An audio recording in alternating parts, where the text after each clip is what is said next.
First ಈ video ನೋಡ್ಕೊಂಡ್ ಬನ್ನಿ, ಆಮೇಲೆ ಕಮೆಂಟ್ಸ್ ಓದೋಣ. ನಾಮಿನೇಟ್ ಮಾಡುವವರು ಗಿಲ್ಲಿ ಕೂಲಿಗೆ ತಳ್ಳಿ ನಾಮಿನೇಟ್ ಮಾಡ್ಬೇಕು. ರಜತ್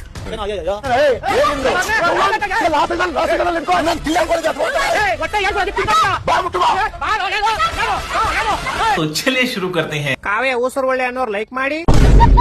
ಕಾವ್ಯನ ಮೊದಲು ಬಿಗ್ ಬಾಸ್ ಮನೆಯಿಂದ ಕಳಿಸಬೇಕು. ಅಶ್ವಿನಿ ಅಂತ 100 ಜನ ಇದ್ದರೂ ನಡೆಯುತ್ತೆ ಮನೆಯಲ್ಲಿ, ಆದರೆ ಕಾವ್ಯ ನಂತರ ಒಬ್ಬರು ಇರಬಾರದು. ನನ್ ಮೇಲೆ ನಿನ್ಗೆ ಯಾಕೆ ಇಷ್ಟ ದ್ವೇಷ? ನಾನು ಏನ್ ತಪ್ಪು ಮಾಡಿದೀನಿ? ಕಾವ್ಯ ಅವಾಗ ಬದಲಾಗುವ ಊಸರವಳ್ಳಿ.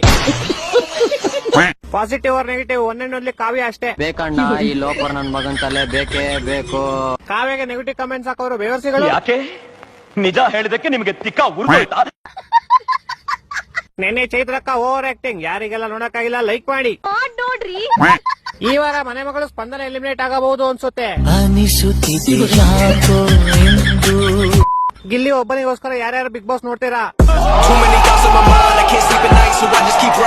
ಗಿಲ್ಲಿ ಇಲ್ಲ ಅಂದ್ರೆ ಕಾವ್ಯ 0 ಅನ್ನೋರು ಲೈಕ್ ಮಾಡಿ. ಕಾವ್ಯ ಊಸರವಳ್ಳಿ ಅನ್ನೋರು ಲೈಕ್ ಮಾಡಿ. ಮಾಡ್ರಿ ಗಿಲ್ಲಿ ಇಲ್ಲ ಅಂದ್ರೆ ಕಾವ್ಯ 0. ನೀ ಏನ್ ಚಂದ ಹಾರಿಸ್ತಿ ಕಾಗೆ ಕಾಗೆ ಕಾಗೆ. ಕರ್ನಾಟಕದ ಜನರ ಸಪೋರ್ಟ್ ಗಿಲ್ಲಿಗೆ ಇರುವ ತನಕ ಯಾವನ್ನೇ ಟಾರ್ಗೆಟ್ ಮಾಡಿದ್ರು ಏನು ಕೇಳಕ್ಕಾಗಲ್ಲ. ಅವ್ರ ನನ್ ರೋಮ ಕೂಡ ಕಿತ್ಕೊಳಕ್ ಆಗ್ಲಿಲ್ಲ. ರಕ್ಷಿತಾ ಅಂಡ್ ಗಿಲ್ಲಿ ರಜತ್ ಸಪೋರ್ಟರ್, ಗಿಲ್ಲಿ ರಕ್ಷಿತಾ ಅಭಿಮಾನಿಗಳು. ಬೊಜ್ಜಿ ಗಿಲ್ಲಿ ಅಂದ್ರೆ ಹಾಸ್ಯ ಪಂಚು ರೋಸ್ಟರ್ ನಟ ಭಯಂಕರ ಕರುನಾಡ ಆಸ್ತಿ. ಗಿಲ್ಲಿ ಅಂದರೆ